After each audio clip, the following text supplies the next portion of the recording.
Hello everyone, क्या हाल है। सभी का स्वागत करता हूं आज की इस वीडियो में। दोस्तों, आज से हम इस वीडियो में शुरू करने वाले हैं हिस्ट्री। आपको पता होगा एनडीए 2025 का पेपर है आपका 14 सितंबर 2025 को।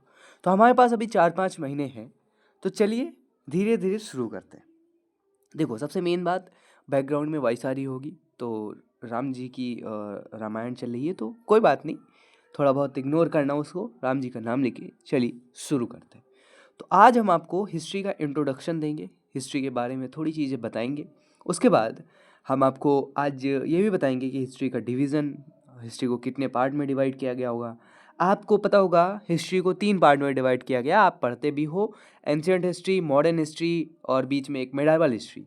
बट अगर मैं बोलूँ कि ये रॉन्ग डिवीज़न आप पढ़ रहे हो तो उसमें शौक मत होइएगा। तो चलिए, कोई बात नहीं, जो भी है अच्छी बात है, जितना सीखा है आज तक बहुत बढ़िया है, आगे और भी सीखोगे। तो चलिए शुरू कर लेते हैं इस वीडियो को। तो सबसे पहले आज हम बात करेंगे हिस्ट्री के इंट्रोडक्शन को। ऑलरेडी मैं नोट्स लेके आया हूँ, तो मेरे को टाइम नहीं लगेगा ज़्यादा इसको लिखने में। देखो, ये नोट्स आपको जो है टेलीग्राम पे मिल जाएंगी, तो उसकी टेंशन मत लेना। देखो, डेफिनेशन क्या है। डेफिनेशन क्या है कि डेफिनेशन है study of important past events in chronological order. तो यहाँ पर क्या बोल रहा है, इतिहास की परिभाषा क्या होती है, हिस्ट्री क्या होता है।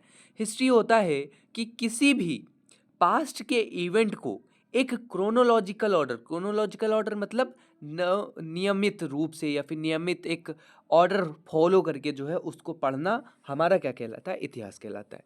हर चीज़ इतिहास में होती है। देखो, इतिहास में वही चीज़ें पढ़ी जाती हैं जिससे ना तो सिर्फ आप पर बल्कि आपके आसपास सराउंडेड में बहुत बड़े एरिया में उसका इम्पैक्ट पड़े। अब जैसे कल आपका ब्रेकअप हो गया, तो क्या वो हिस्ट्री में पढ़ा जाएगा? नहीं। लेकिन आज से ठीक 4 साल पहले जब 2020 में कोविड आया था, 2021 में जब कोविड आया था, तो उस कोविड को इतिहास में पढ़ा जाएगा, क्योंकि उसने पूरे देश, पूरे संसार में जो है इम्पैक्ट डाला था।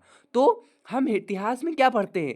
हम इतिहास में पढ़ते हैं ऐसे पास्ट इवेंट को जिसने जो है क्या किया हो, इम्पैक्ट डाला हो। इम्पैक्ट कहाँ डाला हो? आपके सराउंड एरिया में, बड़े एरिया में, वहाँ पर इम्पैक्ट डाला हो। तो डेफिनेशन क्या हो जाएगी? Study of important past events in chronological order is called history. ठीक है, आगे देखो। हिस्ट्री को डिराइव किया गया है हिस्टोरिया नामक वर्ड से। एक हिस्टोरिया वर्ड है जो कि एक ग्रीक वर्ड है। क्या है? एक ग्रीक वर्ड है जिसको जिसको जो है जिसको हिस्ट्री को उस वर्ड से डिराइव किया गया है, हिस्टोरिया। हिस्टोरिया का अर्थ क्या होता है? हिस्टोरिया का अर्थ होता है जानना। क्या जानना? क्या जानना? हिस्टोरिया का अर्थ होता है जानना, यानी कि अतीत को जानना। अतीत मतलब पास्ट, तो हम लिख सकते हैं क्या? अतीत को जानना क्या होता है? अतीत को जानना ही क्या कहलाता है? हमारा इतिहास कहलाता है। ठीक है, चलिए, एक बहुत इंपॉर्टेंट क्वेश्चन जो है आपसे पूछेगा। क्या है इंपॉर्टेंट क्वेश्चन? देखो, इंपॉर्टेंट क्वेश्चन, बहुत ज़्यादा इंपॉर्टेंट क्वेश्चन। इतिहास का जनक किसे कहा जाता है? इतिहास का जनक किसे कहा जाता है? तो ये काफ़ी इंपॉर्टेंट है। इतिहास का जनक हेरोडोटस को कहा जाता है। किसको कहा जाता है? इतिहास का जनक हेरोडोटस। देखो, इतिहास में हिस्ट्री एच से शुरू होती है और एच से हेरोडोटस, तो ऐसे याद कर लेना, एच से हिस्ट्री, एच से हेरोडोटस। चलिए, अब बात करते हैं हिस्ट्री का क्या महत्व है। इम्पॉर्टेंस ऑफ हिस्ट्री, हिस्ट्री का क्या महत्व क्या है? अभी मैंने आपको बताया था ना, हिस्ट्री पढ़ते क्यों हैं? जब किसी पास, हिस्ट्री क्या होता है, डेफिनेशन क्या होती है? पास्ट इवेंट्स को क्रोनोलॉजिकल ऑर्डर में पढ़ना। आखिर हम पढ़ क्यों रहे हैं? उसका इंपॉर्टेंस क्या है? तो उसका इंपॉर्टेंस है समाज और लोगों को जानने के लिए कि हमारा जो पास्ट है, हमारे दादा परदादा कैसे थे, हमारा जो है मानव जो पहली बार आया था वो कैसा था। तो वो सारी चीज़ें जो है हम इतिहास में पढ़ते हैं, और इतिहास का यही महत्व होता है। क्या होता है? समाज और लोगों को जानना, यही हमारा इतिहास होता है। अच्छा, इतिहास का महत्व होता है। अच्छा, अब बात करते हैं बहुत इंपॉर्टेंट चीज़ की, जिसको बोलते हैं हिस्ट्री का डिवीज़न। हिस्ट्री का डिवीज़न, इतिहास का विभाजन। हम हिस्ट्री को इसी ऑर्डर में पढ़ेंगे। इतिहास को मेनली इसी रूप में जो है डिवाइड किया जाता है। डिवीज़न यानी कि विभाजन ऑफ हिस्ट्री, इतिहास का क्या? विभाजन। कैसे होता है? सबसे पहले होता है प्री हिस्ट्री। क्या होता है? Pre history. अगर मैं लिखूं तो इसको बोलते हैं आद्य इतिहास।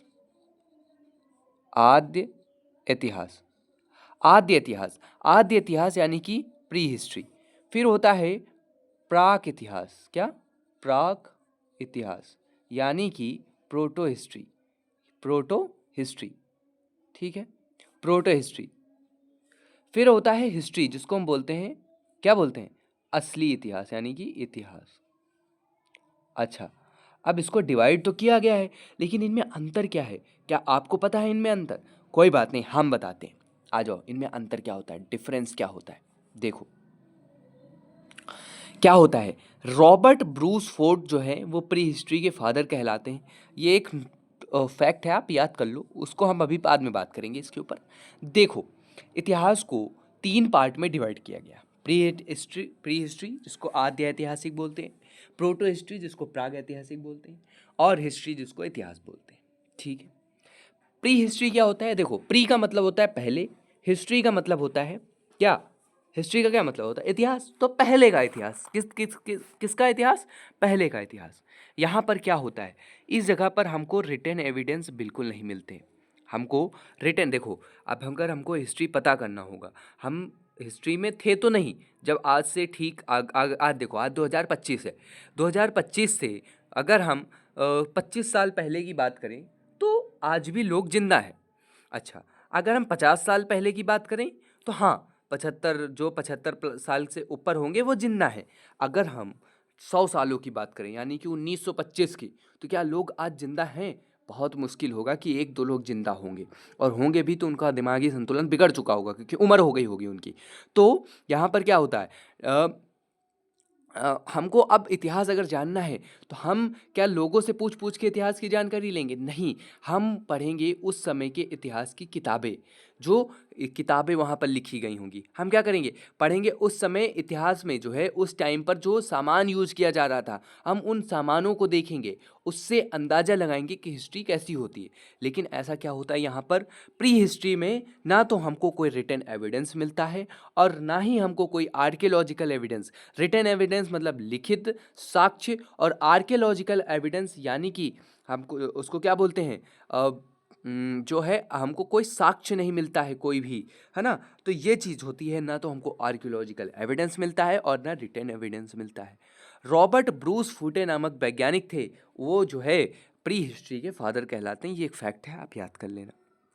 अच्छा, प्री हिस्ट्री का एग्जाम्पल क्या हो जाएगा? तो स्टोन एज। स्टोन एज आपने सुना होगा कि पहले जो है आदि मानव लोग पत्थर का जो है, पत्थर से आग जलाते थे, पत्थर के हथियार बनाते थे, कंद मूल फल खाते थे। ठीक है, तो ये सुनी सुनाई बातें हैं, लोगों ने जो है इसको सिर्फ सुना है, इसका कोई रिटन एविडेंस नहीं है, कोई आर्कियोलॉजिकल एविडेंस नहीं है। लेकिन बहुत सारी चीज़ें हैं जिनके द्वारा इसका पता किया गया है, वो हम आगे इतिहास जब पढ़ेंगे तो हम आपको बताएंगे। आगे देखिए, प्रोटो हिस्ट्री की बात करते हैं। प्रोटो हिस्ट्री को प्राग ऐतिहासिक बोलते हैं। प्राग ऐतिहासिक में हमको रिटन एविडेंस भी मिलते हैं और आर्कियोलॉजिकल भी एविडेंस भी मिलते हैं। लेकिन यहाँ एक समस्या आ जाती है। क्या समस्या आ जाती है? ये नॉट डिसाइफर्ड होते हैं। नॉट डिसाइफर्ड का मतलब क्या हो गया? मतलब जैसे मैंने आपके अभी जैसे यहाँ पर मैंने लिख दिया, यहाँ पर आप देखो, ये मैंने लिख दिया कुछ। अब ये मैंने कुछ लिखा है, लेकिन आपको ये समझ नहीं आया कि ये लिखा क्या है। आपको ये नहीं समझ में आया कि ये लिखा क्या है।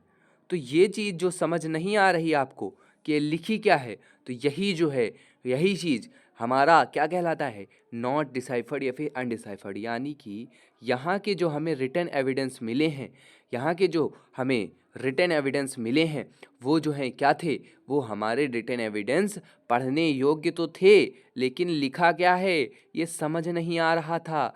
किसी भी वैज्ञानिक को यहाँ के रिटन एविडेंस क्या होते हैं, समझ नहीं आते हैं। तो वो किससे अंदाज़ा लगाते हैं इस हिस्ट्री को? वो किससे अंदाज़ा लगाते हैं कि यहाँ का समाज कैसा होगा, यहाँ के लोग कैसे होंगे, यहाँ के हमारे पूर्वज कैसे होंगे? वो किससे अंदाज़ा लगाते हैं? आर्कियोलॉजिकल एविडेंस से, यानी कि पुरातात्विक साक्ष्यों से हम उसका पता लगाते हैं। रिटन एविडेंस तो यहाँ है। इसका एग्जाम्पल क्या हो जाएगा? हमारा IVC, इंडस वैली सिविलाइजेशन इसका एग्जाम्पल हो जाएगा। आखिरी डिवीज़न क्या होता है हमारा, इतिहास। इतिहास में हमको रिटन एविडेंस भी मिलते हैं, आर्कियोलॉजिकल एविडेंस भी मिलते हैं। रिटन एविडेंस को भी हम पढ़ लेते हैं, आर्कियोलॉजिकल एविडेंस को भी हम देख लेते हैं। तो ऐसे बहुत सारे साक्ष्य हमको मिलते हैं और इसमें हमारा ऋग वैदिक जो हमारा क्या बोलते हैं वैदिक सिविलाइजेशन से लेके आज तक की पूरी हिस्ट्री इसी में वो होती है, ठीक है, पढ़ी जाती है। आप आई होप आपको डिवीज़न ऑफ हिस्ट्री समझ में आ गया होगा, ठीक है। अच्छा, ये डिवीज़न ऑफ हिस्ट्री तो ठीक है। आप लोगों ने आज तक अगर किसी ने डीप हिस्ट्री नहीं पढ़ी है तो आप लोगों ने जो है अदर डिवीज़न ऑफ हिस्ट्री भी पढ़ा होगा, जिसमें आपने पढ़ा होगा ancient history, medieval history, modern history. तो ये जो है इंडिया के पर्सपेक्टिव में डिवाइड की जाती है, एंशियंट हिस्ट्री को, मेडाइवल हिस्ट्री को और मॉडर्न हिस्ट्री को। एंशियंट हिस्ट्री में हम महाजनपद तक की चीज़ें देखेंगे, फिर मेडाइवल हिस्ट्री में हम मराठा अम्पायर तक देखेंगे और मॉडर्न हिस्ट्री में हम जो है मराठा अम्पायर के बाद जब यूरोपियों का आगमन होगा तो उसके बाद जो है हम क्या 1947 की आज़ादी तक देखेंगे। उसके बाद हम नेहरू काल देखेंगे। उसके बाद जो है हम आगे आपको बताएंगे। आई होप वर्ल्ड हिस्ट्री भी करेंगे हम, ठीक है, वर्ल्ड हिस्ट्री भी करेंगे, उसकी टेंशन मत लेना। आई होप आपको आज ये इतनी सारी चीज़ें समझ में आ गई होंगी डिवीज़न के बारे में, ठीक है। आगे भी बहुत सारी चीज़ें हैं, बहुत सारी चीज़ें हम कराएंगे, उसकी टेंशन बिल्कुल नहीं लेना है। कल हम आपको बात करेंगे कि आगे हिस्ट्री में हम आपको कल थोड़ी बहुत सी चीज़ें और इंट्रोडक्शन देंगे। उसके बाद जो है हम क्या शुरू करेंगे, हम आपको प्री हिस्ट्री शुरू करेंगे। ये हमारा प्री हिस्ट्री है, हम इस प्री हिस्ट्री को शुरू करेंगे, आदि ऐतिहासिक काल को शुरू करेंगे। इसमें आपको बहुत सारी एविडेंस बताएंगे, कैसे हमने इनकी जानकारी निकाली, क्या हमने पता किया, कैसा समाज होगा, ये सारी चीज़ें हम इसमें बात करेंगे। आई होप आज की इस वीडियो में आपको मज़ा आया होगा। मज़ा आया तो वीडियो को एक लाइक कर देना, चैनल को सब्सक्राइब। मिलते हैं नेक्स्ट वीडियो में। Till then bye bye. Thank you so much for watching.